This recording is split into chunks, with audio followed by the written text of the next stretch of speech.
ബീഫാണോ ചിക്കനാണോ കൂടുതൽ ഇഷ്ടം? അതായത് കട്ട്ലറ്റ് ബീഫ് കട്ട്ലറ്റ് അല്ലേ? എനിക്കും ഏറ്റവും ഇഷ്ടം ബീഫ് കട്ട്ലറ്റ്. പൊറോട്ടയും ബീഫ് എന്ന് പറഞ്ഞാൽ നമ്മൾ ഏറ്റവും കൂടുതൽ മലയാളികൾ കഴിക്കുന്ന സാധനമാണ്. ഏറ്റവും ഞങ്ങൾ പ്രത്യേകിച്ച് നസ്രാണികളാവുമ്പോ ബീഫ് അയ്യോ എല്ലാ ഞായറാഴ്ചയും ബീഫിന് വേണ്ടി കാത്തിരിക്കും. കാര്യം ഞായറാഴ്ച ഒരു ദിവസമാണ് ബീഫ് മേടിക്കുന്നത്. അല്ല ബീഫ് മേടിച്ചില്ലെങ്കിൽ അന്ന് ഞായറാഴ്ച ആയിട്ട് തോന്നിയും കൂടി ഇല്ല. ആയി വരുന്നുണ്ട്. അപ്പൊ ഇതിലേക്ക് നമുക്ക് ഇനി ഇടുന്നത് ഒരു ചെറിയ ബ്രൗൺ കളർ ആകുമ്പോഴേക്കും നമുക്ക് ഇതിനകത്തേക്ക് കുരുമുളക് പൊടിയാണ് എന്റെ ശരിക്കും വേറെ പച്ചമുളകും കുരുമുളകും മാത്രമേ ഉള്ളൂ. മുളക് പൊടിയും മഞ്ഞപ്പൊടി ഒന്നും നമ്മൾ ഒരുപാട് ഇൻഗ്രീഡിയൻസും പൊടികളോ കാര്യങ്ങളൊന്നും ചേർക്കുന്നില്ല. അത് ലാസ്റ്റ് ബ്ലാക്ക് പെപ്പർ ആയതുകൊണ്ടാണ് നല്ലൊരു ബ്ലാക്കിഷ് കളർ. വൈറ്റ് ആയിരുന്നെങ്കിൽ നല്ല വാസനയുമുണ്ട്, നല്ല മണം വരുന്നുണ്ട് ഗൈസ്. അപ്പൊ നമുക്ക് അതിന്റെ അകത്തേക്ക് മെയിൻ ഐറ്റം നമ്മുടെ ഇടുകയാണ് ബ്രിട്ടീഷ് ബീഫ് ഇടുന്നു.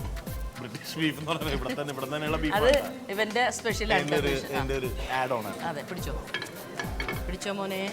അപ്പൊ ഇനി ഇത് നമ്മള് നന്നായിട്ട് ഇളക്കിയിട്ട് ഇതിന്റെ അകത്ത് കിടന്ന് നന്നായിട്ട് മൊരിയണം. നമുക്ക് ഇത്തിരി കൂടി ഒലിവ് ഓയിലിന്റെ കുറവുണ്ട്.